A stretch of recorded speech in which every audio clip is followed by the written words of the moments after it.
और भगवद आश्रित बहुत बेपरवाह और ऐसी वस्तु मिलती है जो किसी साधना से नहीं मिलती।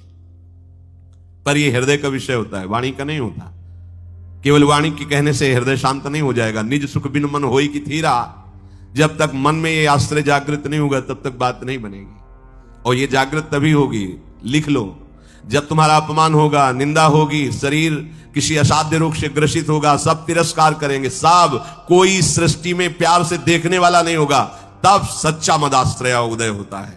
प्रभु आपकी सेवा, वो हृदय की जो धारा प्रभु की तरफ बही निहाल कर देते हैं। तो एक कदम मेरी तरफ चल के तो देख, पूरी सृष्टि न झुका दूं तो कहना, भगवान के वचन।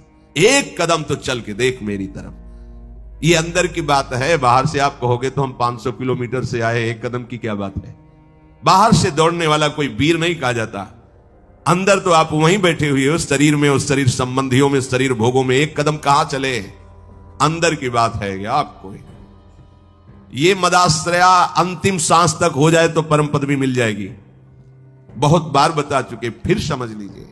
द्रौपदी जी महान भक्ता हैं, भगवान से मिलती हैं, बात करती हैं, पर ये विपत्ति, ये दुख, ये असाध्य रोग, ये अपमान, ये निंदा, ये मदाश्रया को जागृत करता है, दूसरा नहीं, दूसरा नहीं। अभी तक पूर्ण मदाश्रया द्रौपदी जी नहीं थी, क्योंकि जब कर्ण और दुर्योधन के आदेश से दुशासन महल में प्रवेश करता है और बाल पकड़ करके अपवित्र दशा में उनको घसीटते हुए सभा में लाता है, तब एक बार भी नहीं बोली हा श्री कृष्ण। क्यों? अंदर आश्रय है। ऐसे महावीर हैं कि अगर भीम गदा उठा ले तो त्रिभुवन में सामने उनके टिकने वाला वीर नहीं है। अर्जुन अगर गांडीव चढ़ा ले तो किसी को भी ललकार सकते हैं, भगवत शक्ति से संपन्न है। अगर युधिष्ठिर जी भाला उठा ले तो सामने कोई महावीर भी टिकने वाला नहीं है। मेरे 5 पति हैं और सभा में परम धर्मात्मा भीष्म जी विराजमान है, जो महात्मा है। क्या उनके होते हुए ऐसा हो सकता है? द्रोणाचार्य जी हैं, कृपाचार्य जी हैं, बड़े बड़े वीर बैठे। एक बार भी नहीं आया कि मेरे श्री कृष्ण हैं। पढ़ के देख लो, व्यास भगवान द्वारा रचित महाभारत, उसका स्वाध्याय किया है पूर्व में। एक बार भी नहीं आया कि मेरा परम प्यारा मित्र श्री कृष्ण है ना, वो बचा लेगा। अगर ऐसा आता तो दुशासन केस में हाथ ही नहीं रख सकता था। विश्वास कीजिए, महल में ही केस नहीं पकड़ सकता था द्रौपदी के। गई सभा में, बड़ा उपहास कर रहा है कर्ण और दुर्योधन, गंदे शब्दों से बोल रहा है। नहीं बोलना चाहिए ऐसी धर्मात्माओं की सभा में। ऐसी महान देवी को ऐसे शब्द नहीं बोलने चाहिए, बड़े अपवित्र शब्द बोले। तब उनकी दृष्टि गई तो 5 पति सर झुकाए बैठे हैं, कोई देख भी नहीं रहा है। कृपाचार्य, द्रोणाचार्य सदगुरु हैं, पिता की तरह हैं, कोई नहीं बोल रहा। भीष्म जी की तरफ देखा और कहा, मैं केवल इतना पूछना चाहती हूं कि क्या केवल महाराज युधिष्ठिर को अधिकार है मुझे हारने का? क्या यह धर्म है? अगर है तो आप केवल बोल दीजिए, मैं सब कुछ सह जाऊंगी। अगर धर्म नहीं तो मैं समर्थ हूं, हर एक को दंड देने में समर्थ हूं। कान में लग करके गांधारी जी ने बाद में कहा था धृतराष्ट्र से कि होश में हो जा, पूरी सभा को भस्म करने की सामर्थ्य द्रौपदी रखती है, क्योंकि वो महान देवी कोई साधारण मां के गर्भ से पैदा हुई नहीं, यज्ञ से प्रकट हुई है।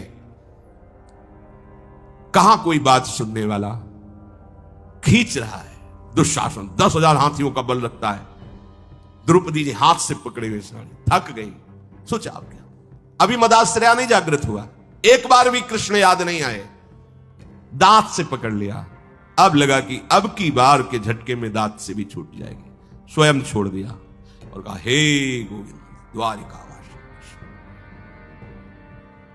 सेकंड नहीं लगा, भगवान का वस्त्रावतार हो गया। मदाश्रया सीधे भगवत प्राप्ति। कोई भी, कहीं भी, कैसे भी। मदाश्रया के लिए शर्त नहीं है कि आप किस जन्म, किस कुल में, किस क्या कुछ, कहीं भी हो, कोई भी हो, कैसे भी हो, भगवत प्राप्ति के लिए सिद्ध बात है भगवान का आश्रय। अब जीव आश्रय लेना भी नहीं जानता, इसीलिए सत्संग भगवान देते हैं, साधु महात्माओं का संग देते हैं, जिससे तुम्हारी बुद्धि पवित्र हो और तुम भगवान का आश्रय लो। जो संत जन होते हैं वो मदाश्रया, भगवद आश्रय। ऐसे चमत्कार जीवन में प्रकट होते हैं जो भगवद आश्रित, तपस्या और साधन, ये सब एक तरफ, ये बीच में ऐसे रकील खींचिए, एक तरफ मदाश्रया और एक तरफ जिस क्षण आश्रय लिया उसी क्षण से आपकी समानता करने वाला कोई नहीं रह गया। बार बार समझाने के लिए कहते हैं, जैसे बाली वैसे ही सुग्रीव, इतना भी अंतर नहीं, ना आचरण में ना बल में, किसी भी तरह समान भाई थे दोनों।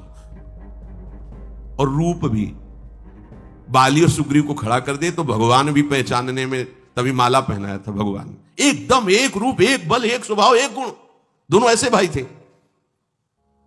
जब भगवान ने बाण मारा, सामने देखा कोटि कंदर्प दमनी मर्यादा पुरुषोत्तम भगवान, गंभीर मुद्रा, तो हृदय में तो महान प्रीति है, बड़ा प्रसन्न है कि वैसे तो मैं इस लायक ही नहीं था, जो योगियों के ध्यान में नहीं आते हो हमारे सामने खड़े हैं, पर थोड़ा इनसे बात भी तो कर ले।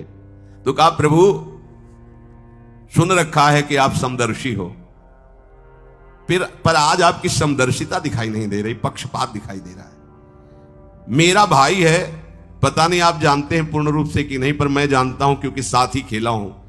मेरे आचरणों से उसके कम आचरण नहीं है, जैसा मैं वैसे ही मेरा भाई, मैं जानता हूं। पर ये क्या, एक का पक्षपात लेके छुप के हमारी छाती में बाण मारा, मैं बैरी सुग्रीव प्यारा, क्या कारण? एक शब्द यही भगवान का था, ऐ देहाभिमानी, तूने सुन नहीं रखा था कि ये मेरी शरण में हो गया है। अभी अभी हुआ है, कोई तपस्या नहीं, कोई साधना नहीं, और हुआ कैसे? महाभागवत हनुमान जी के द्वारा कराया गया। बस ये मदाश्रया शब्द बहुत बड़ा है, बहुत बड़ा, बस इसका परिचय नहीं मिल पाता है। ये कैसे हो, ऐसा लगता है। हाँ, अब क्या करूं? तब साधन बताया जाता है, करो, क्योंकि तुम्हारा करने में राग है। जब करते करते हार जाओगे, तब फिर यही शब्द बताया जाएगा, मदाश्रया, हो जाओ भगवान की।